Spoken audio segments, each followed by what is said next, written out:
ඔන්න ට්‍රේඩර්ස් අපි අද ඇවිල්ලා ඉන්නවා ඔයාලට ගොඩක් ඉම්පෝර්ටන්ට් ටොපික් එකක් අරගෙන ඒ තමයි ෆිබොනාචි රීට්‍රේස්මන්ට් එක ගැන කතා කරන්න අද අපි ඇවිල්ලා ඉන්නවා. ඉතින් අපි පහුගිය දවස්වල වීඩියෝස් වලින් ගොඩක් කතා කරේ මේ ගොඩක් ඉන්ඩිකේටර්ස් සම්බන්ධව අපි ගොඩක් වීඩියෝස් අරන් ඇවිල්ලා තිනවා. ඉතින් ඔයාලට අපේ YouTube channel එකට ගියොත් ඒ දේවලුත් බලන්න පුළුවන්. ඉතින් අපිට රික්වෙස්ට් කීපයක් ඇවිල්ලා තිබ්බා මේ ෆිබොනාචි රීට්‍රේස්මන්ට් tool එක ගැන අපේ පබ්ලික් group එකෙත් ඒ වගේම අපිට පර්සනල් මෙසේජ් දාලා තිබ්බා මේ ෆිබොනාචි tool එක ගැන පොඩ්ඩක් කියලා දෙන්න කොහොමද මේකෙන් ට්‍රේඩ් එන්ට්‍රීස් ගන්න කියන කාරණාව සම්බන්ධව අපෙන් අහලා තිබ්බා. ඉතින් ඒ නිසා අපි හිතුවා අද දවසේ ඔයාලට ෆිබොනාචි ගැන කතා කරන්න.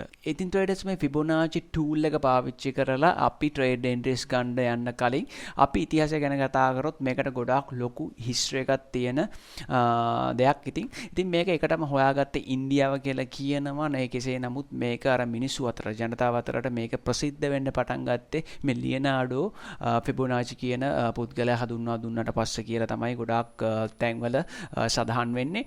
ඉතින් අපි මේකේ ඉතිහාසය ගැන ගොඩාක් ලොකුවට කතා කරන්න යන්නේ නැහැ. මොකද එහෙම කරොත් මේ වීඩියෝ එක ගොඩාක් ලොකු වෙනවා. ඉතින් අපිට ඕනේ මේක මේ tool එක පාවිච්චි කරලා කොහොමද හරියට එන්ට්‍රි එකක් ගන්න කියන කාරණාව සම්බන්ධව අපි මේ වීඩියෝ එකෙන් කතා කරමු. ඉතින් ට්‍රේඩර්ස් අපි මෙතනදී කතා කරොත් ෆිබොනාචි සීක්වන්ස් හැදුන හැටි මෙන්න මේ සීක්වන්ස් හැදිලා තියෙන විදිය ගැන කතා කරොත් මෙතනදී 1 එකතු වෙලා 2 හැදිලා තියෙනවා 2 1. ඒ කියන්නේ මේ previous ෆිගර් එකත් එක්ක එකතු වෙලා මෙතන 3 හැදිලා තියෙනවා 3යි 2යි එකතු වෙලා 5 හැදිලා තියෙනවා 5යි 3යි 8යි 8යි 5යි 13යි 13යි 8යි 21යි ඒ විදිහට තමයි මේක මෙතනදී මේ සීක්වන්ස් මේ ෆිබොනාචි සීක්වන්ස් හැදිලා තියෙන්නේ. ඉතින් ට්‍රේඩර්ස් මේ ෆිබොනාචිස් එක්ක අපිට ගොඩක් ඉම්පෝර්ටන්ට් වෙන කාරණා දෙකක් තමයි මේ රීට්‍රේස්මන්ට් සහ රිවර්සල් කියන කාරණා දෙක.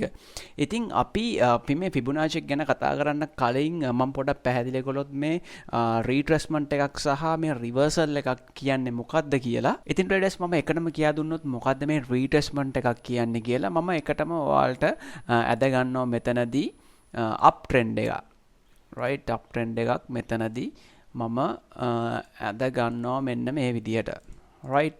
ඉතින් මෙතනදී මේ මාකට් එකේ මේ හැදි ගිහිලා තියෙන්නේ මේ high එකක් හැදුවා low එකක් හැදුවා high එකක් හදලා තියෙනවා low එකක් හදලා තියෙනවා. මම මෙතනදී මේ කතා කරන්නේ high lows ගැන මෙහෙම ගොඩාක් ලොකුට මෙතනදී මම එක්ස්පෙරිමන්ට් කරන්නේ මම මේ ෆිබොනාචි රීට්‍රේස්මන්ට් එක හරි සරලව කෙටියෙන් ඔයාලට මම මෙතනදී මේ වීඩියෝ එක අරන් වෙලා තියෙන්නේ right. එතකොට ආයෙ high එකක් හැදුවා low එකක් හැදුවා. එතකොට high එකක් හදලා තියෙනවා right. එතකොට මෙතනදී ඔයාලට පේනවා ඇති මෙන්න මේ ගිය එකට අපි කියනවා මේ wave එකක් කියලා. බුලිෂ් වේව් එකක්. අපි එහෙමත් නැත්තම් කියනවා මෝටිව් වේව් එකක් කියලා. ඉතින් මෝටිව් වේව් කොටස් දෙකකට බෙදෙනවා. ඉම්පල්සිව් වේව් සහ ඩයගනල් කියලා අපි මෙතන බෙදෙනවා. අපි ඒ ගැන සම්බන්ධව අපි ඉදිරි කාලේදී වීඩියෝ එකකින් අරගෙන මේ එලියට් වේව් සම්බන්ධව මම දැනට මෙතනදී මෙන්න මේ ගිය එකට කියනවා මේ වේව් එකක් කියලා මෝටිව් වේව් එකක්. ඉතින් ඒකට මෙතන මේ වැටලා තියෙන එකට කියනවා මෙන්න මේ එකට කියනවා කරෙක්ෂන් වේව් එකක් right. මේ වැටිච්ච පල්ලෙහාට වැටිච්ච මේ එකට මම කියනවා කරෙක්ෂන් වේව් එකක්. එහෙම නැත්නම් එතන ඒ කරෙක්ෂන් මෝටිව් වේව් ගැන හිතන්න යන්නත් එපා. right. මෙතන අපි සරලව ගත්තොත් මෙතන මේ පල්ලෙහාට ඩ්‍රොප් වෙලා තියෙන එකට ඒකට කියනත් වේව් එකක්. එතකොට මේක බුලිෂ් වේව් එකක්. මේක එතකොට බෙයාරිෂ් වේව් එකක්. මේ විදියට බුලිෂ් බෙයාරිෂ් විතර මෙතන වේව්ස් කියලා දිනවා. ඉතින් මෙන්න මේ අපිට මෙන්න මේ දෙයට අපි කියනවා මේ රීට්‍රේස්මන්ට් එකක් වෙලා තියෙන. මේ රීට්‍රේස්මන්ට් එකක් වෙලා නැවත පාරක් අප්සයිඩ් එකට ප්‍රයිස් එක මූව් වෙලා තියෙනවා. රීට්‍රේස්මන්ට් එකක් වෙලා නැවත පාරක් අප්සයිඩ් එකට ප්‍රයිස් එක මූව් වෙලා තියෙනවා. ඉතින් අපි මෙන්න මේකට කියනවා මේ රීට්‍රේස්මන්ට් එකක් කියලා. ඉතින් කෙටියෙන් ඔයාලට මම පැහැදිලි කරමු මාකට් එකේ රිවර්සල් එකක් ගැන. ඉතින් මෙන්න මේ විදියට අප් ට්‍රෙන්ඩ් එකක් ඔයාලට ඇදගත්තොත් මේ මාකට් එකේ පොඩි රීට්‍රේස්මන්ට් එකදී මෙන්න මේ විදියට අප්සයිඩ් එකට ප්‍රයිස් එක මූව් වෙනවා. right.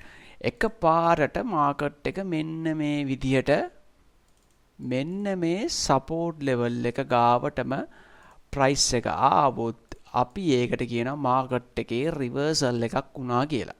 right. මෙන්න මේ විදියට ප්‍රයිස් එක මේ ලෝ එක ගාවටම ආවොත් අපි කියනවා මාකට් එකේ රිවර්සල් එකක් වුණා කියලා අපිට කියන්න පුළුවන්. right. ඉතින් මෙතන බ්‍රේක් කරගෙන මේ විදියට පල්ලෙහාට එන්නත් chance එකක් තියෙනවා. right. ඒක ඒ මාකට් එකේ තියෙන මාකට් කන්ඩිෂන් එක ෆන්ඩමෙන්ටල් නිවුස් එක ඒ දේවල් සිද්ධ වෙනවා. right. එතකොට ඔයාලට දැන් පැහැදිලි මාකට් එකේ මේ රිවර්සල් එකක් ගැන අපි කතා කරා. මාකට් එකේ ඒ වගේම තමයි මාකට් එකේ රීට්‍රේස්මන්ට් එක ගැනත් අපි දැන් මෙතනදී කතා කරලා තියෙන්නේ. right ඉතින් අපි රියල් chart එකට ගිහිල්ලා ඔයාලට මම උදාහරණ කීපයක් පෙන්නුවොත් ඉතින් ඔයාලට පේනවා ඇති මම දැන් ඉන්නේ Bitcoin chart එකේ. ඉතින් ඔයාලට මෙතනදී පේනවා ඇති මෙතන මේ පල්ලහැට low lows low highs හද පල්ලහැට මාකට් එකේ down trend එකක් ගිහිලා තියෙනවා. ඊට පස්සේ මාකට් එක මෙන්න මේ point එකේ price එක reverse වෙලා තියෙනවා. reversal වෙලා තියෙනවා. එතකොට මේ වගේ තැන්ක්ස් වලට අපි මාකට් එකේ retracement එකක් කියලා කියනවා. එතකොට මේ point එකට අපි කියනවා මාකට් එකේ reversal එකක් කියලා. right ඊට පස්සේ ඔයාලට පේනවා ඇති නැවත පාරක් upside එකට price එක move වෙලා තියෙනවා. මෙන්න මේ විදියට price එක upside එකට move වෙලා තියෙනවා. ඉතින් එතනදී highest highs highest lows. එතකොට අපි මේකට කිව්වා motive wave එකක්. ඊට පස්සේ මේකට අපි කියනවා correction wave එකක් විදියට නැවත පාරක් upside එකට market එකේ retracement දිදී price එක upside එකට ගිහිල්ලා තියෙනවා. right මේ ඉන්නේ අපි දැන් Bitcoin chart එකේ. ඉතින් ඔයාලට මෙතනදී පේනවා ඇති market එකේ මේ විදියට market එකේ retracement දිදී පල්ලහැට price එක වැටලා තියෙනවා. ඊට පස්සේ මෙන්න මේ point එකේ market එකේ reversal එකක් වෙලා තියෙනවා. right ඉතින් මේ uptrend එක සහ මේ downtrend එකේදී මේ ගොඩක් වෙලාවට market එකේ reversal වෙන එක්තරා price zone එකක් තියෙනවා. right එක්තරා price zone එකක් තියෙන මේ market එකේ reversal වෙන. right possibility wise මම කියන්නේ මේ possibility wise reversal වෙන්න price zone එකක් තියෙනවා. right දැන් මම මෙතන මේ මෙන්න මේ zone එකේ දැන් මෙතන මේ වෙලා තියෙනවා. එතකොට මම මෙතන මේ වගේ මම ඔයාලට zone ටික ඇදලා පෙන්නනවා. right මෙන්න මේ විදිහට මේ zone එකේ තමයි price එක retracement එක වෙලා තියෙන්නේ. right එතකොට දැන් අපි බැලුවොත් අපි Fibonacci tool එක දැන් බලමුකෝ. right එතකොට ඔයාලට මෙන්න මෙතන ඉඳන් පල්ලහැට tools තියෙන මෙතන section එකේ මෙතන තුන්වෙනියට තියෙනවා. ක්ලික් කරාට පස්සේ මේ Fibonacci retracement කියලා තියෙනවා. ඒකයි ක්ලික් කරලා මේක අපි හැම වෙලාවෙම ඇදගන්නේ දැන් uptrend එකක් නෙමේ තියෙන්නේ. right මේ තියෙන uptrend එකක්. එතකොට මෙතන මේ තියෙන එක wave එකක් නේ. මෙතන තියෙන්නේ මේ එක wave එකක්. ඒ කියන්නේ මෙන්න මේ එක wave එකක්. මේක එක wave එකක්. මේක එක wave එකක්. right එතකොට දැන් ඔයාලා බැලුවොත් මම නැවත පාරක් මෙතන දැන් මේක එක wave එකක් නේ.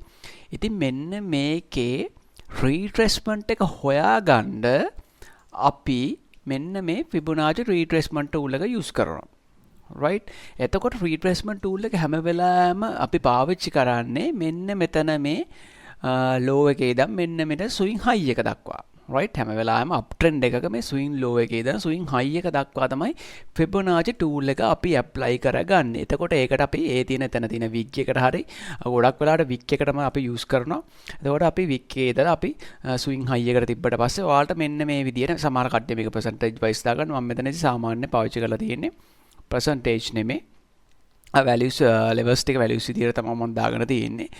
right එතකොට විශේෂයෙන්ම අපි මොනිටර් කරන් ඉන්න ඕනේ zone එක තමයි මෙන්න මේ කියන මේ 0.382 වල ඉඳලා 0.5 0.618 කියන මේ zone එක තමයි golden zone එක. කියන්නේ price එක reversal වෙන්න possibility එක අතින් වැඩිම zone එක තමයි මේ 0.382 0.5 0.618 කියන zone එක තමයි ගොඩක් වෙලාවට price එක reversal එකක් වෙන්නේ. සමහරවිට retracement එකක් වෙන්නේ. in case මේ trend එක මෙන්න මේ zone එක break කරගෙන පල්ලහැට ආවොත් right price එක reversal වෙන්න possibility එකක් තියෙනවා.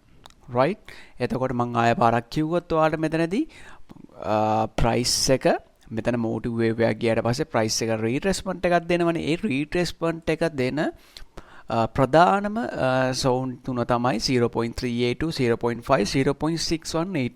ඒ අතරිනුත් 0.618 වල තමයි ගොඩක් වෙලාවට probability wise මේ 618 එකෙන් තමයි price එක ගොඩක් වෙලාවට price එක retracement වෙලා ගිහිලා තියෙන්නේ. මම මේ 100% හැම වෙලාවෙම මේ 618 එකෙන් මේ 0.236 වලිනුත් retracement 0.382 වලිනුත් මේක price එක reversal වෙලා ඒ trend එක continue වෙන්න පුළුවන්. මං කියන්නේ possibility wise මේ 0.382 0.5 සහ 0.618 අතරින් තමයි price එක නැවත පාර retracement වෙන්න possibility එක වැඩි. price එක මේ මං කියපු zone එක break කරගෙන පල්ලහැට આવත් price එක reversal වෙයි possibility එකක් market එකේ තියෙනවා. ඉතින් ඊට අපි රියල් මාකට් එකේ එක්සැම්පල්ස් කිහිපයක් අපි බලන්න ආවොත් ඉතින් ඔයාලට පේනවා ඇති මාකට් එකේ මෙන්න මේ තැනින් ප්‍රයිස් එක රිවර්සල් වෙලා තියෙනවා. මේ රිවර්සල් වෙලා තමයි ප්‍රයිස් එක දිගට ප්‍රයිස් එක ඩවුන් වෙලා තියෙන්නේ. රයිට් දැන් මෙතනදී ප්‍රයිස් එක ඩවුන් වුණාට පස්සේ දැන් ලෝකේ එක එක කට්ටිය එක එක විදියට ට්‍රේඩ් කරනෝනේ මේ chart pattern වලින් ට්‍රේඩ් කරනවා එලියට් වේව් වලින් ට්‍රේඩ් කරනවා SMC ICT මේ වගේ ගොඩාක් දේවල් තියෙනවානේ අපි මේ දේවල් මේ එලියට් වේව් ලොකු දේවල් කතා කරන්නේ නැතුව අපි මෙතන පොඩි සරල උදාහරණයක් ගත්තොත් දැන් මෙතන මේ ඩවුන් ට්‍රෙන්ඩ් එක අපි channel එකක් කියලා ගමුකෝ right මේ channel එක එක්කෝ මෙතන තව කෙනෙක් ගන්න කියලා falling wedge එකක් කියලාත් ගන්න පුළුවන් තව කෙනෙක්ට right ඉතින් මේ වගේ falling wedge එක මේ upside එක break වුණාට පස්සේ right දැන් මෙතන price එක රීටෙස්ට්මන්ට් එකක් වෙලානේ මේ price එක නැවත පාරක් මෙහෙම පල්ලයට වැටලා තියෙන්නේ. ඉතින් දැන් මෙතනදී දැන් එලියට් වේව් ට්‍රේඩ් කරන කෙනෙක් මෙන්න මෙතනදී ගන්න පුළුවන් මෙතන ABC එකක් විදියට. එහෙම නැත්නම් මේ chart pattern වගේ ට්‍රේඩ් කරන කෙනෙක් මෙතනදී ගන්න පුළුවන් මෙතන මේ flag pattern එකක් විදියට මෙතන ගන්න පුළුවන්. bearish flag pattern එකක් විදියට ගන්න පුළුවන්. right නැත්නම් මේ අපිට ගන්න පුළුවන් rising wedge එකක් විදිහට ගන්න පුළුවන් right එන්නේ ඒ වගේ confirmation එකක් එක්ක ඔයාලා මෙන්න මේ වගේ තැනදී මේ Fibonacci පාවිච්චි කරොත් මෙතන high එකේ ඉඳන් මෙතන low එකට ඔයාලට පේනවා ඇති price එක bitcoin price එක reject වෙලා තියෙන්නේ කොහෙන්ද 0.5 අපි කතා කරා මොකද්ද මේ possibility wise price එක ගොඩාක් වෙලාවට price එක retracement එකකදී price එක reject වෙන්නේ 0.382 0.5 0.618 අපි ඔක 0.618 වලට above ගියොත් අර price එක reversal වීමේ සම්භාවිතාවක් තියෙනවා right අන්නේ විදියට තමයි මාකට් එකේ අපි මෙන්න මේ Fibonacci tool එක පාවිච්චි කරලා හොඳ ට්‍රේඩ් එන්ට්‍රීස් ගන්නෙ. ඉතින් අපි තවත් එක්සැම්පල් කිහිපයක් බැලුවොත් ඉතින් අපි මෙතනදී බැලුවොත් right අපි මෙතනදී බැලුවොත් මෙතන ඉඳලා අපි මේ විතර Fibonacci එක පාවිච්චි කරලා බැලුවොත් දැම්මට පස්සේ ඔයාලට පේනවා ඇති 0.5 වලින් තමයි price එක retest වෙලා upside එකට price එක නැවත පාරක් upside එකට යනවා. right අපි දැන් trend එක දන්නවා දැන් මෙතනින් price එක retest වුණාට පස්සේ upside එකට යනවා කියන එක අපි දන්න ඕනේ. එතකොට අපි මෙතනදී identify වෙලා තියෙනවා දැන් market එකේ අපි ඔළුවේ තියෙන market එකේ up trend එකක් තමයි තියෙන්නේ. right අපි එතනකොට ආයේ අපි price එක මේ වගේ තැනකින් reject වුණාට පස්සේ අපි නැවත පාරක් Fibonacci tool එක දාලා බලනවා price එක අර අපි කියපු 0.618 වගේ levels break කරගෙන යනවද? right break කරගෙන යනවාද? එතකොට මොකද price එක break කරගෙන පල්ලෙහාට ආවා කියන price එක reversal වෙීමේ possibility එකක් තියෙනවා. අපි කතා කරා වීඩියෝ එකේ මුලින්ම. right දැන් ඉතින් ඔයාලට පේනවා ඇති මෙතන 0.5 වලින් තමයි price එක reject වෙලා තියෙන්නේ. ඉතින් හැම වෙලාවෙම ඔයාලා trade කරන මේ strategy එක හරහා මේ minor count වල මේ ඇතුළේ යන sub counts වල මොනවාද වෙන්නේ කියන කාරණාව සම්බන්ධව අපි අනිවාර්යයෙන්ම බලන්න ඕනේ. එතකොට ඒක ප්ලස් අපි මේ Fibonacci tool එකෙන් අපිට හොඳ confirmation එකක් අරගෙන massive profit එකකට යන්න පුළුවන්. right දැන් අපි මෙතන උදාහරණයක් බලමු. අපි මෙතන ඉඳලා අපි Fibonacci tool එක මෙතන high එකට දාගත්තට පස්සේ ඔයාලට පේනවාදී හරියට මේ 0.61 0.66 කියන මේ golden pocket එකේ golden zone එකකින් තමයි price එක reject වෙලා upside එකට ගිහලා තියෙන්නේ. ඉතින් ඒ zone එක කියන්නේ ගොඩාක් හොඳ support zone එකක්. right ඉතින් මේ විදිහට ඔයාලට පුළුවන් මේ Fibonacci tool එක පාවිච්චි කරලා ලොකු profit වලට යන්න. ඉතින් අපි ඉදිරියේදීත් මේ සම්බන්ධව ගොඩක් වීඩියෝස් ඉතින් අපි ඉදිරියේදීත් අරන් යන්න බලාපොරොත්තු වෙනවා. මොකද අපි අද මේ වීඩියෝ එකේ සරලව අපිට ගොඩක් ආපු හින්දා තමයි අපි මේ වීඩියෝ එකෙන් සරලව ඔයාලට Fibonacci tool එක ගැන අපි ඔයාලට මේ වීඩියෝ එකෙන් කතා කරේ. ඉතින් ඔයාලා අනිවාර්යෙන් අපේ වීඩියෝ එක බලලා advantage එකක් වුණා නම් අනිවාර්යෙන් අපේ YouTube channel එක subscribe කරන්නත් අමතක කරන්න එපා. එතකොට ඔයාලට පුළුවන් මේ වගේ education videos bitcoin එක සම්බන්ධව gold market සම්බන්ධව ගොඩාක් අපි videos අපි YouTube එකට ෂෝ දානවා. එතකොට ඔයාලට පුළුවන් අපේ channel එකට ගිහලා ඒවත් බලන්න. එහෙනම් traders අපි තවත් දවසක ඔයාලා හම්බ වෙන එනකම් සුබ දවසක්.